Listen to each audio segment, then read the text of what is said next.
in online class of Urmila Devi PG college रसार बरौत प्रयागराज। आज के वीडियो लेक्चर में हम गैलीलियन ट्रांसफॉर्मेशन ऑफ वेलोसिटी के बारे में पढ़ेंगे।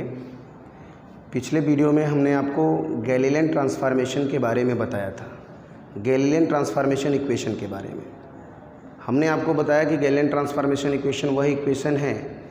जो कि दो इनर्शियल फ्रेम के बीच की सापेक्ष गति में एक फ्रेम के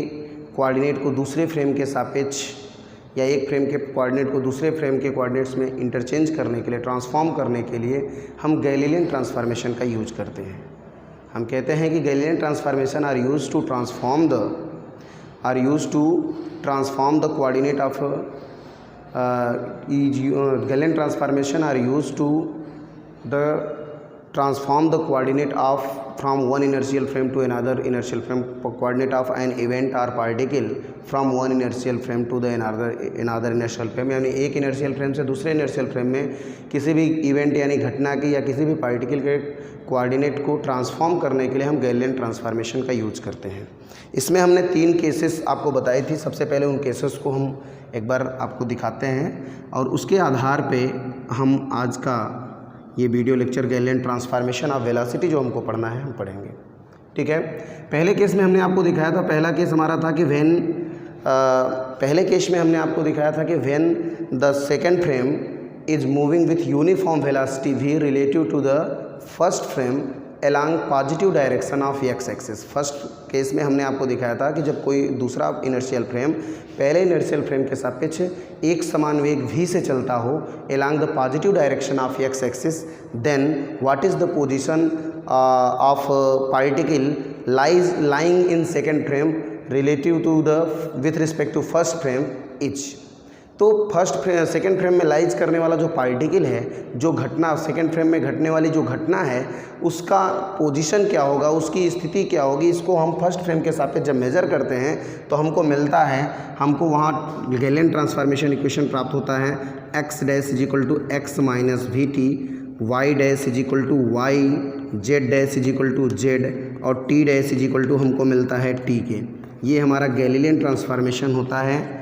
when the second frame is moving with uniform velocity v relative to first frame या relative to first frame along the positive direction of x axis। यानी जब हमारा दूसरा फ्रेम, जैसे एक फ्रेम हम मानते हैं यस, एक फ्रेम मानते हैं यस, उसमें हम ऑब्जर्वर उसके ओरिजिन पे ऑब्जर्वर ओ को मानते हैं, कोऑर्डिनेट इसका मानते हैं एक्स वाई और जेड। एक फ्रेम यस मानते हैं, दूसरे फ्रेम को हम मानते हैं यस डैश, दूसरा फ्रेम हम मानते हैं यस डैश है जिसका ओरिजिन ओ डैश है, यानी कि जिसका ऑब्जर्वर, जिसमें एक ऑब्जर्वर ओ डैश लाइज करता है इसके ओरिजिन पे। ठीक, इस फ्रेम को हम यस डैश नाम देते हैं। ये यूनिफॉर्म वेलोसिटी v से चलता है। अब इसी फ्रेम में लाइज करने वाले इस पार्टिकल p के पोजीशन को जब हम फ्रेम यस से मेजर करते हैं तो आफ्टर टाइम t ये पार्टिकल जो है आफ्टर टाइम t हम देखते हैं कि आफ्टर टाइम t ये पार्टिकल या ये फ्रेम हमारा जो फ्रेम यस डैश होता है यस से t समय के पश्चात तो vt डिस्टेंस पे होता है, और जो हमारा पार्टिकल होता है इसका पोजीशन जो कि फ्रेम यस डैश में x डैश है और फ्रेम यस के सापेक्ष इसका पोजीशन x होता है। तो ये वैल्यू इसका हमको फ्रेम यस डैश में हमको ये मिलता है कि आफ्टर टाइम t ये पार्टिकल p का जो पोजीशन हमको प्राप्त होता है वो x dash is equal to x minus V T होता है। केवल x में चेंजिंग हमको दिख रही है, y z में चेंजिंग नहीं दिख रही है। इसका मतलब ये है, क्योंकि ऐसा इसलिए होता है क्योंकि जो हमारा सेकेंड फ्रेम है केवल positive direction of X axis, केवल एक्स एक्सिस में मूव कर रहा है, केवल एक ही डायरेक्शन में मूव कर रहा है, केवल एक्स एक्सिस में मूव कर रहा है, इसलिए जो भी चेंजिंग होगी वो एक्स एक्सिस में होगी। इस प्रकार से इस पार्टिकल p का, इस इवेंट p का जो पोजीशन हमको फाइंड होता है, जो डिस्टेंस फाइंड होता है वो हमको मिलता है x dash equal to x minus V T. यानी फ्रेम यस के सापेक्ष इसकी स्थिति कितनी है, इसकी स्थिति क्या है, फ्रेम यस के सापेक्ष यस डैश में x माइनस, यानी कि फ्रेम यस से x minus V T distance पे x minus V T distance पे लाइज करता है। x माइनस वी टी का मतलब ये पूरा डिस्टेंस x हो गया, इसमें से वी टी घटा देंगे तो फ्रेम हमारा, यानी ये जो डिस्टेंस है इतनी डिस्टेंस पे हमारा ये पार्टिकल यानी फ्रेम यस डैश में x minus V T distance पे लाइज करता है। फ्रेम यस से जब हम मेजर करेंगे तो फ्रेम यस का ऑब्जर्वर ये देखेगा कि जो पार्टिकल है जो फ्रेम यस डैश में लाइज करता है वो फ्रेम यस डैश में x minus V T distance पे लाइज करेगा। ऐसा कौन मेजर करेगा, फ्रेम यस मेजर करेगा। समझ में आया कि नहीं। इसी प्रकार से फ्रेम यस डैश के सापेक्ष अगर इसकी स्थिति को ज्ञात करें, फ्रेम यस डैश के सापेक्ष ये पार्टिकल जो यहाँ है फ्रेम यस डैश के सापेक्ष अगर हम कंसीडर करें तो फ्रेम यस डैश के सापेक्ष एक्स डैश डिस्टेंस पे है। अगर यही पार्टिकल हम मान लें कि यहाँ लाइज करता है, अगर ये पार्टिकल हम मानते हैं कि फ्रेम ये जो पार्टिकल यहाँ पी है ये फ्रेम यस में लाइज करता है, फ्रेम यस में लाइज करता हो तो फ्रेम यस में लाइज करेगा। जब फ्रेम यस में लाइज करता होगा तो यस डैश के सापेक्ष इसकी स्थिति अगर हम ज्ञात करें तो यस डैश के सापेक्ष इसकी स्थिति जब हम निकालेंगे तो यस डैश के सापेक्ष निकालेंगे। तो हमेशा ये हमने आपको बताया, इतना ध्यान रखने की बात है, इतना कॉन्सेप्ट क्लियर होना चाहिए कि जिस फ्रेम के सापेक्ष हम निकालेंगे वैल्यू हमको उसी फ्रेम में मिलेगी, यानी उसके पदों में प्राप्त होगी। देखिए हम यस के सापेक्ष निकालते हैं इसलिए यहाँ वैल्यू हमको यक्स के पदों में प्राप्त होती है। इसी प्रकार से जब हम यस डैश के सापेक्ष निकालेंगे तो वैल्यू हमको यक्स डैश के पदों में मिलेगी और किसकी वैल्यू मिलेगी, फ्रेम यस की वैल्यू मिलेगी। तो फ्रेम यस की वैल्यू क्या होगी, तब यहाँ हो जाएगा X dash is equal to, जब हम यहाँ निकालेंगे तो हमको यहाँ वैल्यू मिलेगी। देखिए एक्स जहाँ यक्स डैश है, जब फ्रेम यस डैश से आप निकालेंगे तो हमको वैल्यू किसकी मिलेगी, क्योंकि फ्रेम यस में मेजर कर रहे हैं तो फ्रेम यस की वैल्यू मिलेगी, लेकिन किसके पदों में, इसके पदों में मिलेगी, फ्रेम यस डैश के पदों में मिलेगी। क्यों, फ्रेम यस डैश के ऑब्जर्वेशन के पदों में के कोऑर्डिनेट में मिलेगी। फ्रेम यस डैश के कोऑर्डिनेट में वैल्यू हमको इसलिए प्राप्त होगी क्योंकि हम ऑब्जर्व कहाँ से कर रहे हैं, फ्रेम यस डैश से कर रहे हैं, और किस में कर रहे हैं, यस में कर रहे हैं, इसलिए वैल्यू फ्रेम यस की रहेगी, यानी वैल्यू फ्रेम यस की होगी और आएगी किसके पदों में, इसके पदों में। तो यहाँ वैल्यू जब यक्स बराबर यक्स डैश जहाँ वहाँ यक्स हो जाएगा, जहाँ यक्स है वहाँ यक्स डैश हो जाएगा, और जहाँ भी है जब फ्रेम यस डैश से हम यस को देखेंगे तो हमने आपको बताया कि प्लेटफॉर्म पे खड़ा हुआ व्यक्ति जब ट्रेन में के अंदर बैठे हुए व्यक्ति को देखेगा तो अगर ट्रेन हमारी पूरब से पश्चिम की दिशा में जा रही है तो ट्रेन के अंदर बैठे हुए व्यक्ति को, प्लेटफॉर्म पे खड़ा हुआ व्यक्ति जो रेस्ट पोजीशन में है वो उस व्यक्ति को, ट्रेन के अंदर बैठे हुए व्यक्ति को पूरब से पश्चिम की ओर जाते हुए देखेगा। लेकिन वही जो व्यक्ति ट्रेन के अंदर बैठा है जो मूविंग फ्रेम में है, वहाँ से वो ऑब्जर्वर अगर प्लेटफॉर्म पे खड़े हुए व्यक्ति को देखेगा तो प्लेटफॉर्म पे खड़े हुए रेस्ट फ्रेम पोजीशन में व्यक्ति को क्या कर देखेगा,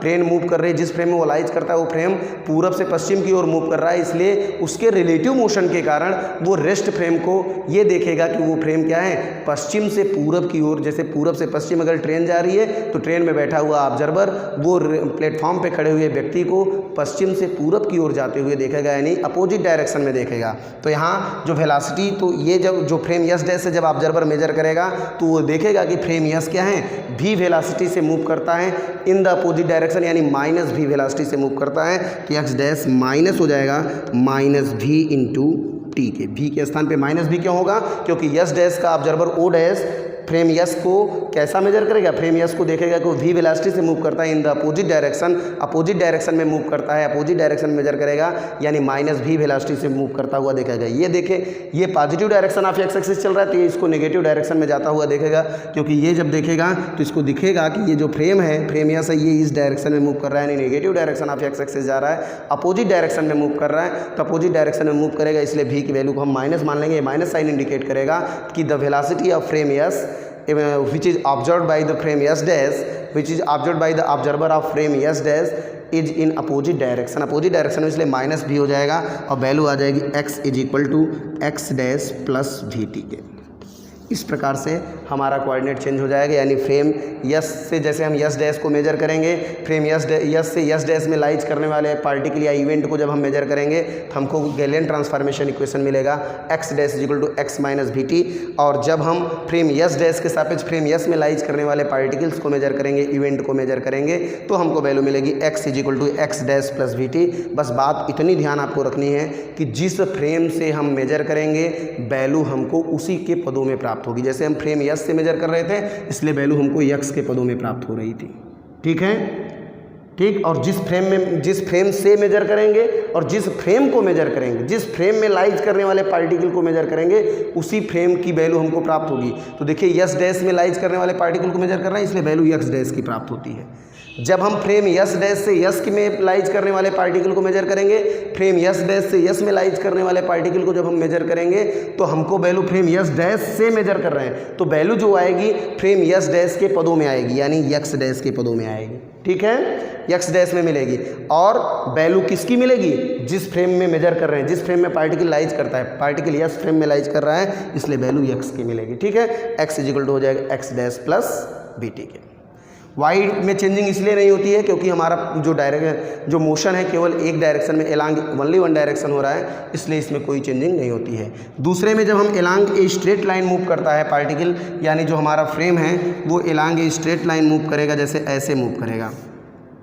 ठीक है। ये x डैश मान लिया, ये y डैश मान लिया, ये z डैश, ये x, ये y और ये z हमने मान लिया। जब इस डायरेक्शन मूव करेगा तो ये देखिए यहाँ से इस डायरेक्शन में एक सीधी रेखा में मूव करता है एलांग एनी डायरेक्शन, किसी भी दिशा में जब मूव करेगा तो यहाँ जब हम कंसीडर करेंगे तो जिस प्रकार से आफ्टर टाइम t ये vt डिस्टेंस ट्रेवल करेगा, तो vt डिस्टेंस ट्रेवल करेगा किसी भी डायरेक्शन में मूव कर रहा है तो x एक्सिस में कितनी दूरी तय करेगा, तो vt को हम v का यानी वेलोसिटी का कंपोनेंट निकालेंगे, वेलोसिटी का कंपोनेंट निकालेंगे तो हमको मिलेगा vxi vyj vz के। इसके आधार पे हम ये देखेंगे कि जब पार्टिकल हमारा आफ्टर टाइम टी जो हमारा फ्रेम यस डैश होगा वो फ्रेम यस से फ्रेम यस डैश जो हमारा है एक्स एक्सिस में वी एक्स दूरी पे, वाई एक्सिस में वी वाई दूरी पे, जेड एक्सिस में वी जेड दूरी पे जाएगा और इसके आधार पे हमारा ये इक्वेशन बन जाएगा X dash is equal to X minus V X T, Y dash is equal to Y minus V Y T, Z dash is equal to Z minus V Z T. ये case हमको तब मिलेगा जब when the second frame is moving along a straight line with respect to first frame along any direction, ठीक ना। यानी हम जब कहेंगे कि when the second frame is moving in a straight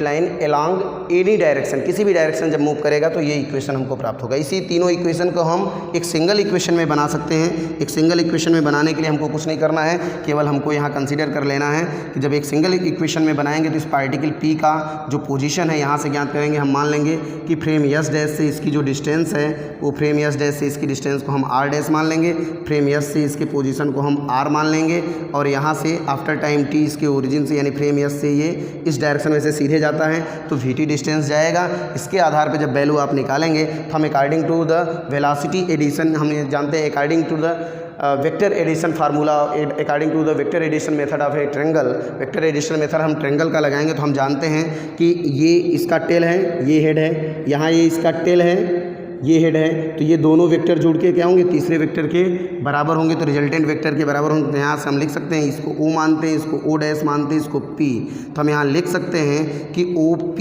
is equal to हो जाएगा,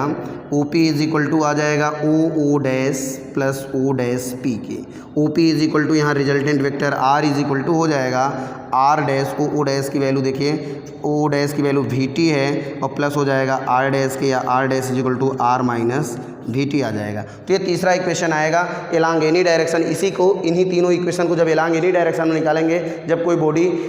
जब कोई फ्रेम हमारा है फ्रेम यस डैश यानी सेकंड फ्रेम जब हमारा फर्स्ट फ्रेम के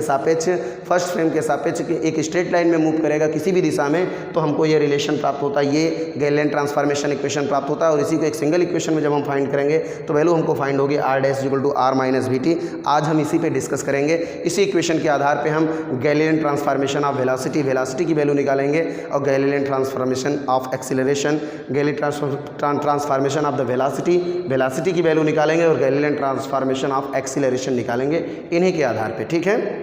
देखेंगे, ठीक है। Galilean transformation of velocity of particle जब हम कंसीडर करेंगे तो यहाँ हम मान लेंगे कि दो फ्रेम हमारे हैं। लेट अस कंसीडर ये S and S dash are two inertial frame of reference, S and S dash are two inertial frame of reference हम यहाँ कंसीडर कर लेंगे।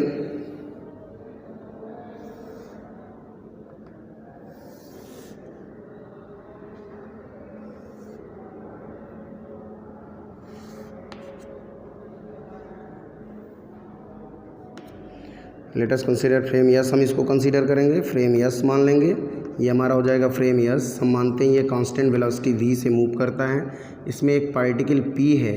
ये पार्टिकल p भी मूव करता है तो हम इसकी वेलोसिटी कंसीडर कर सकते हैं। ये पार्टिकल p भी हम मान लेते हैं कि फ्रेम यस डैश में लाइज करता है और ये पार्टिकल भी मूव करता है। तो फ्रेम यस डैश का अगर हम कोऑर्डिनेट कंसीडर करें X dash Y dash Z dash हो जाएगा। फ्रेम यस का कंसीडर करेंगे एक्स वाई जेड हो जाएगा। यहाँ इसका ऑब्जर्वर O मानेंगे, यहाँ इसके ओरिजिन पे एक ऑब्जर्वर O डैश लाइज करता है। हम मानते हैं कि ये पार्टिकल P है जो कि फ्रेम यस डैश में मूव करती है वेलोसिटी U डैश से। हम मान लेंगे कि पार्टिकल P है जो फ्रेम यस डैश में मूव करती है। तो जब पार्टिकल P ये फ्रेम जो हमारा है ये कांस्टेंट वेलोसिटी से मूव कर रहा है, ठीक है। और पार्टिकल भी फ्रेम में क्या है, फ्रेम में जो पार्टिकल लाइज करता है, जैसे ट्रेन के अंदर अगर कोई पार्टिकल या कोई ऑब्जेक्ट हम कंसिडर करें, वो ऑब्जेक्ट क्या है, मूव कर रहा है। तो पार्टिकल अगर फ्रेम के अंदर, फ्रेम एस डैश हमारा मूविंग फ्रेम है जो कि एक समान वेग से चलता है, इसलिए इसको फ्रेम एस डैश हमारा क्या है, इनर्शियल फ्रेम है, एक समान वेग से चल रहा है, यानी there are no action of acceleration, यानी यहाँ एक्सेलरेशन का कोई एक्शन नहीं है, इसलिए फ्रेम एस डैश हमारा क्या होगा, ये फ्रेम एस डैश हमारा इनर्शियल फ्रेम होगा। और फ्रेम एस हमारा रेस्ट पोजीशन में, इसलिए ये इनर्शियल होगा। तो ये दोनों फ्रेम एक दूसरे के इनर्शियल, यानी दोनों फ्रेम इनर्शियल फ्रेम है, इनर्शियल हैं, और एक दूसरे के सापेक्ष हम यहाँ मानते हैं कि फ्रेम एस के सापेक्ष फ्रेम एस डैश जो है वो भी एक समान वेग से एक स्ट्रेट लाइन, एक सीधी रेखा में चलता है, ठीक। और हम मान लेते हैं कि जो फ्रेम एस डैश में लाइज करने वाला पार्टिकल पी है वो भी मूव कर रहा है। तो जब पार्टिकल पी जो मूव करेगा तो फ्रेम एस डैश में लाइज करने वाला जो ऑब्जर्वर ओ डैश है, ऑब्जर्वर ओ डैश उसके वेलोसिटी को मेजर करेगा, किसके, पार्टिकल की वेलोसिटी को, एकदम एग्जैक्ट वेलोसिटी को कौन मेजर करेगा, जो ऑब्जर्वर यहाँ ओ डैश लाइज करता है, ये इसकी वेलोसिटी को मेजर करेगा। हम मान लेते हैं ये इसकी वेलोसिटी को यू डैश कंसीडर करता है। तो फ्रेम एस से लाइज करने वाला जो पार्टिकल ओ है, जो फ्रेम एस के ओरिजिन पे बैठा हुआ ऑब्जर्वर ओ है, वो इसकी वेलोसिटी को मेजर करता है। तो हम मान लेते हैं कि ओ जो वेलोसिटी मेजर करता है वो यू के बराबर मेजर करता है। तो जब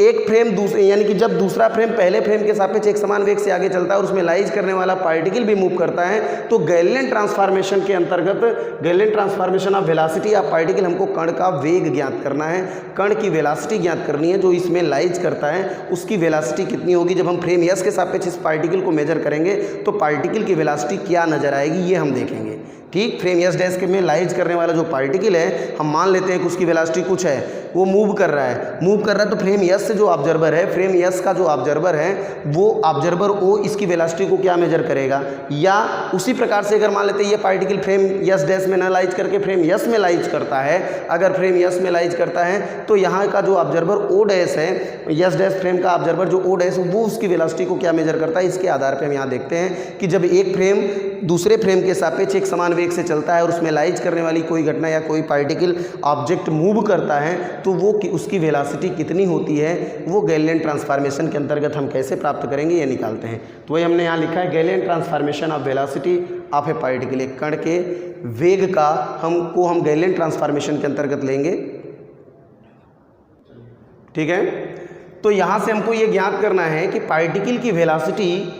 गैलेलियन ट्रांसफॉर्मेशन में पार्टिकल की वेलोसिटी क्या होगी। जब हम एक फ्रेम के सापेक्ष दूसरे फ्रेम में लाइज करने वाला पार्टिकल जो मूव कर रहा है, मोशन में है, उसको देखेंगे तो उसकी वेलोसिटी हम पहले फ्रेम के साथ में, यानी दूसरे फ्रेम में लाइज करने वाले पार्टिकल की वेलोसिटी हम पहले फ्रेम से कैसा मेजर करेंगे, या पहले फ्रेम में अगर पार्टिकल लाइज करता है तो दूसरे फ्रेम से हम उसकी वेलोसिटी को क्या मेजर करेंगे, यही हम यहाँ से देखेंगे। तो हम यहाँ मान लेते हैं, जैसा हमने तीसरा इक्वेशन जो फाइंड कराया था, R dash equal to R minus B T, हम डायरेक्टली लिख सकते हैं, लेकिन हमने फिगर बना के हम आपको दिखाते हैं। यहाँ से हम दो फ्रेम इनर्शियल फ्रेम मान लेते हैं, फ्रेम एस और एस डैश कंसीडर कर लेते हैं। हम मानते हैं कि फ्रेम एस डैश से इसका जो पोजीशन वेक्टर है, इसका पोजीशन वेक्टर हम मान लेते हैं कि फ्रेम एस डैश से इसका पोजीशन वेक्टर आर डैश है, ठीक है। फ्रेम एस डैश से इसका पोजीशन वेक्टर आर डैश है, और फ्रेम एस से इसका पोजीशन वेक्टर हम कंसीडर करते हैं, फ्रेम एस से इसका पोजीशन वेक्टर हम फ्रेम एस से इसके पोजीशन वेक्टर को कंसीडर कर लेते हैं कि इसका पोजीशन वेक्टर जो पार्टिकल है, इसका पोजीशन वेक्टर फ्रेम एस से आर है, ठीक। और T time initially the origin, या कह सकते हैं initially the origin O and O dash are coincide with each other, यानी प्रारंभिक रूप से जो हमारे ये फ्रेम एस डैश का ओरिजिन है और फ्रेम एस है, इनके ओरिजिन एक दूसरे से कोइंसाइड करते हैं। यानी कि कुछ समय पहले जब मोशन स्टार्ट नहीं किया था, उसके पहले फ्रेम एस डैश कहाँ था, एस पे था, यानी एस और एस डैश एक दूसरे से कोइंसाइड करते हैं, इनके ओरिजिन आपस में कोइंसाइड करते हैं इनिशियली। आफ्टर टाइम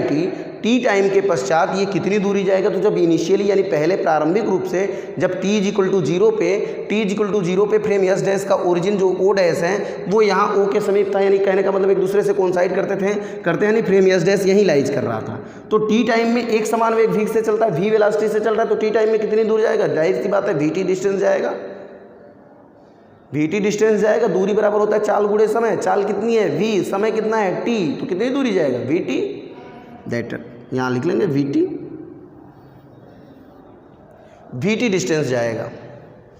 थोड़ा सा फिगर और इधर होता तो और क्लियर निकल के आता, एक ट्रायंगल बनता ऐसे ऐसे करके,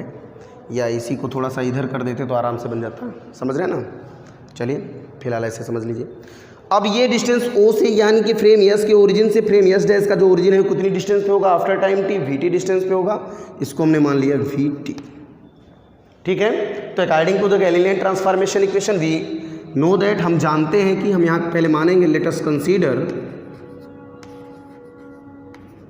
consider S and S dash are two inertial frame of reference, two inertial frame of reference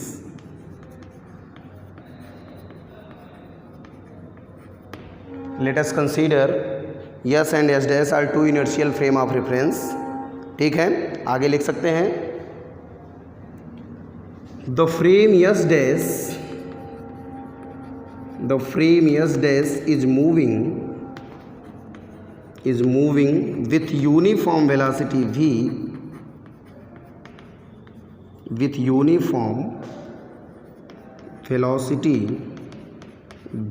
relative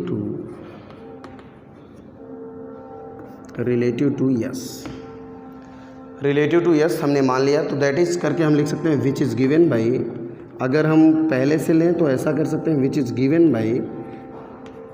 v is equal to लेंगे v vector is equal to हो जाएगा V X I plus V Y J plus V Z के। जब हम position vector consider कर लेंगे, जब हम पोजीशन वेक्टर मानेंगे, तब हम यहाँ से जैसे हम पोजीशन वेक्टर कंसीडर कर लेंगे, देखिए हमने यहाँ लिखा कि v वेलोसिटी से मूव करता है, तो v वेलोसिटी से मूव करता है तो अगर हम वेलोसिटी कंपोनेंट लेंगे क्योंकि एलॉन्ग एनी डायरेक्शन मूव कर रहा है। यहाँ लेटेस्ट करके S and S are two initial frame of reference, the frame S dash is moving with uniform velocity V relative to S के सापेक्ष मूव करता है अलॉन्ग एनी डायरेक्शन। ये जो फिगर दिख रहा है, फ्रॉम फिगर हम कह सकते हैं कि किसी भी दिशा में मूव कर रहा है, यानी एक्स वाई जेड तीनों डायरेक्शन में चल रहा है। तो यहाँ जब वेलोसिटी वी से मूव कर रहा है, इसका मतलब फ्रेम एस का अगर हम वेलोसिटी कंपोनेंट कंसीडर करेंगे एस डैश का, तो हमको वेलोसिटी कंपोनेंट क्या मिलेगा, V X I V Y J V Z के, यानी एक्स एक्सिस में वी एक्स वेलोसिटी से, Y axis V Y velocity, तो Z axis V Z velocity से मूव कर रहा है। ऐसा कंपोनेंट हम यहाँ निकाल सकते हैं। हम मानेंगे let r and r dash be the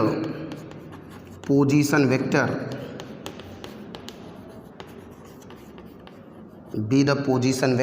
r और r dash हम मान लेंगे r and r dash be the position vector of any particle at time t, r and r dash be the position vector of any particle at time t which is observed at time t, which is observed कह सकते हैं as observed, which is observed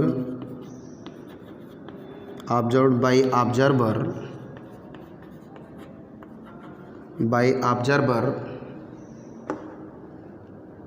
o and o dash from frame yes and yes dash respectively।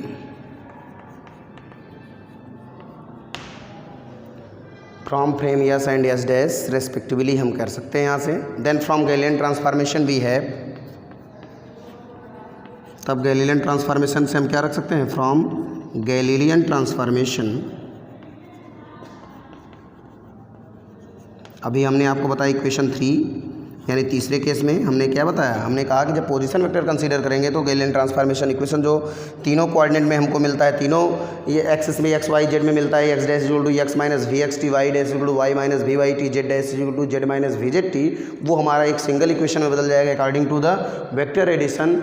Method of the triangle के vector addition method को लगा देंगे तो तीनों equation हमारे एक इक्वेशन में बदल जाएंगे। कैसे बदलेंगे, यहाँ लिख रहे हैं। Then from Galilean transformation equation we have, Galilean transformation equation से हम जानते हैं R dash is equal to होता है आर माइनस पोजीशन वेक्टर है, तो वेक्टर लगा देंगे यहाँ से, देखिए पोजीशन वेक्टर लगाइएगा, R dash minus V T के and T dash is equal to होता है टी के, R dash is equal to हो जाएगा आर माइनस वी टी के और T dash is equal to हमको मिलता है टी के। इक्वेशन नंबर हम इसको कंबाइंडली मान लेंगे इक्वेशन नंबर 1, ठीक है। इक्वेशन नंबर 1 कंसीडर करेंगे, इसको डिफ्रेंशिएट करेंगे। On differentiating equation 1 we get, तो देखेंगे यहाँ से बगल में, on differentiating equation 1 we get, यहाँ देखिए डिफरेंस कर दे रहे हैं इधर, ऑन डिफ्रेंशिएटिंग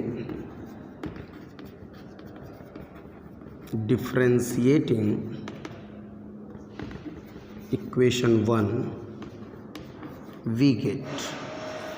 इक्वेशन 1 को डिफ्रेंशिएट कर देंगे तो वैल्यू आ जाएगी D R dash is equal to T R minus V, constant velocity है इसलिए वी का डिफ्रेंशिएशन होगा नहीं, वी बाहर हो जाएगा, कांस्टेंट है तो वी बाहर हो जाएगा, टी का हो जाएगा डी टी के, D R dash equal to D R minus V D T हो जाएगा, या D T is equal to हो जाएगा डी टी डैश के,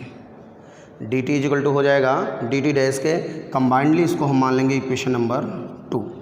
इक्वेशन नंबर 2 मान लेंगे। अब क्या करना है, अब हम इसको कंसीडर करके हमने लिख लिया, भी कांस्टेंट हमारा ही है, यहाँ से हम डायरेक्टली लिख सकते हैं इम्प्लाइज दैट करके, अगर डी टी डैश से भाग कर दें दोनों पक्षों में तो क्या होगा, जैसे यहाँ से इम्प्लाइज दैट ऐसा लिख सकते हैं, चूँकि हम लिख सकते हैं D R dash by D T dash, अगर यहाँ कर दिया जाए डी टी डैश से भाग करेंगे तो यहाँ भी हो जाएगा D R by D T dash minus V D T by D T dash. Since हम जानते हैं कि D T by D T dash equal to D T के इक्विवेलेंट होता है, इम्प्लाइज दैट यहाँ से हम कर सकते हैं D R dash by D T dash is equal to D R by D T लिख सकते हैं minus D T dash, D T बराबर डी टी डैश होता है तो डी टी के स्थान पे हम डी टी डैश लिख सकते हैं, डी टी डैश के स्थान पे डी टी लिख सकते हैं, तो हमने डी टी लिख दिया, यहाँ डी टी डैश लिखेंगे तो माइनस भी हो जाएगा, ठीक। और यहाँ लिख लेंगे अपने समझने के लिए बगल में कि ऐसा कैसे हो गया, ऐसा ऐसे हो गया क्योंकि हम जानते हैं चूँकि D T is equal to होता है डी टी डैश के, इसलिए ऐसा हो गया, D T is equal to D T dash होता है इसलिए डी टी डैश का स्थान हमने यहाँ डी टी ले लिया, यहाँ डी टी डैश हो जाएगा, दोनों आपस में बराबर है, कैंसिल आउट हो जाएंगे और यहाँ डी टी आ जाएगा, ठीक है। इम्प्लाइज दैट यहाँ हमको मिल गया D R dash by D T dash is equal to हो गया D R by D T minus V के, ठीक है, D R by D T minus V के। अब D R dash is the change in position vector, change in position with respect to time, we know that, हम जानते हैं कि the change of displacement with respect to time is known as the velocity of the particle, ठीक ना। If the position vector of particle is R dash and time is t dash, ठीक ना। if the position vector of particle is r dash then the change in position with respect to time is known as the velocity of the particle, then dr dash by dt dash is represent the velocity of particle in frame s dash and dr by dt represent the velocity of particle in frame s, ठीक है। D R by D T यानी change in position with respect to time, time के साथ position में changing हो रही है यानी ये वेलोसिटी को रिप्रेजेंट करेगा, तो ये वेलोसिटी को रिप्रेजेंट करेगा, D R is the position vector of frame S, hence this is the velocity of particle in frame S, and D R dash is the position vector of frame S dash, then D R dash by D T dash represent the velocity of particle in frame S dash, ठीक है। तो इसके आधार पे हम यहाँ लिख सकते हैं कि D R dash by D T dash is the change in position vector या change in position with respect to time which is represent the velocity of particle, hence R dash is the position vector with respect to the frame S dash, then hence the this quantity is represent D R dash by D T dash is represent the velocity of particle in frame S dash and D R by D T represent the velocity of particle in frame yes, ठीक है। तो यहाँ से हम लिख सकते हैं, नीचे देखेंगे,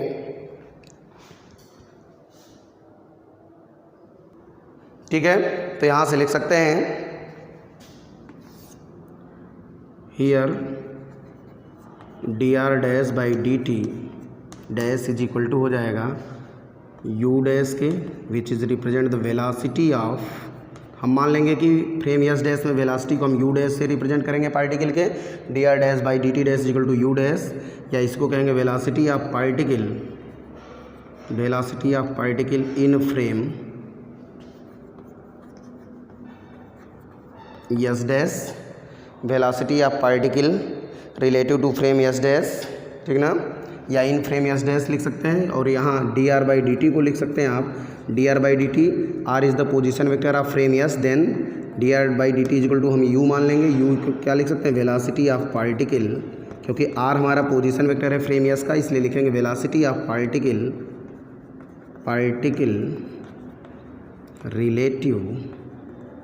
relative to frame S, hence इसको इक्वेशन नंबर 3 कंसीडर करेंगे, हेंस यहाँ लिखेंगे hence from equation 3 we get equation 3 से हम लिख सकते हैं D R dash by D T dash को लिखेंगे U dash is equal to हो जाएगा यू माइनस वी के, U dash is equal to आ जाएगा यू माइनस वी के। This is the velocity of particle हो जाएगा which shows the velocity of measured by the observer in to frame of reference are not the same. Alternatively, we can say that the velocity of a body is not invariant under Galilean transformation. That means कहने का मतलब है कि ये यहाँ हमको show कर रहा है which shows that u dash equal to u minus v, तो which shows that the velocity measured by the observer in two frame of reference are not the same. यानी कहने का मतलब है कि velocity measured by the frame s dash के द्वारा velocity हम मेजर करते हैं u dash होती है, और यह फ्रेम s के द्वारा जो velocity हम मेजर करते हैं वो u होती है, और u dash is equal to u नहीं है। अगर यहाँ वैल्यू होती u dash is equal to u होता तो हम कहते कि the velocity measured by the frame s dash या the velocity measured by the observer in frame s dash is equal to the velocity measured by the observer in frame s, hence the velocity is invariant under Galilean transformation. But here the velocity is not same. Here the velocity of u dash is the velocity of particle in frame s dash, but u is the velocity of particle in frame s, hence the observer which then the two observer measured the velocity is not same. u dash is equal to u minus v है, यानी u dash और u की value आपस में बराबर नहीं है, यानी वेलोसिटी जो ऑब्जर्वर o डैश के द्वारा मेजर किया जाता है वो u डैश मेजर किया जाता है, और ऑब्जर्वर o के द्वारा जो वेलोसिटी मेजर की जाती है वो u मेजर की जाती है, और दोनों वेलोसिटी आपस में इक्विवेलेंट नहीं है, यानी मेजरमेंट जो क्वांटिटी जो वेलोसिटी मेजर करते हैं दोनों ऑब्जर्वर वो अलग अलग क्वांटिटीज़ हैं। अगर आपस में बराबर होते तो यहाँ वैल्यू हमको मिलती u dash is equal to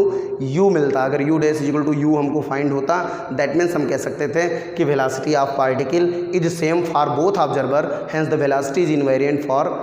in Galilean transformation. लेकिन हम देख रहे हैं कि वेलोसिटी दोनों ऑब्जर्वर के द्वारा u डैश और u की वैल्यू आपस में इक्विवेलेंट नहीं है, इसलिए हम कहते हैं कि here the observer which measured the velocity of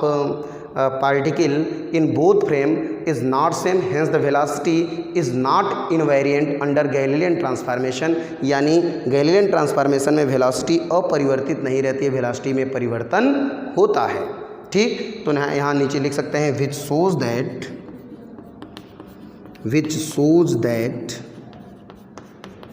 the velocity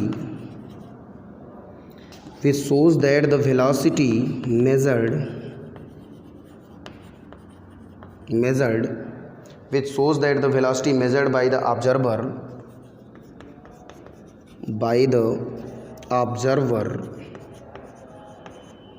in two frame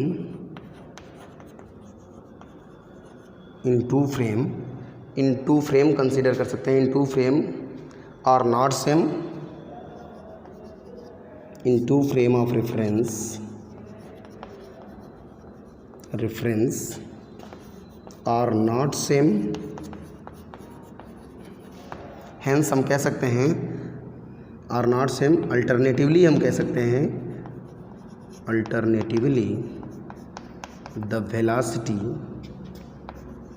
alternatively हम कह सकते हैं कि द वेलोसिटी आर नॉट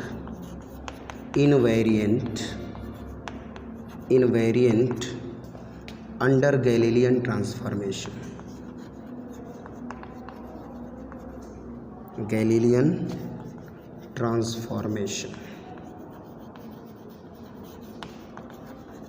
ठीक है, इस प्रकार से हम देख रहे हैं कि गैलीलियन ट्रांसफॉर्मेशन के अंतर्गत वेलोसिटी हमारी सेम नहीं रहती है। हमने देखा दोनों ऑब्जर्वर के द्वारा फ्रेम एस डैश में वेलोसिटी ऑफ पार्टिकल हम मेजर करते हैं यू डैश, ऑब्जर्वर मेजर करता है, और फ्रेम एस के द्वारा जो फ्रेम एस का ऑब्जर्वर वेलोसिटी मेजर करता है यू, और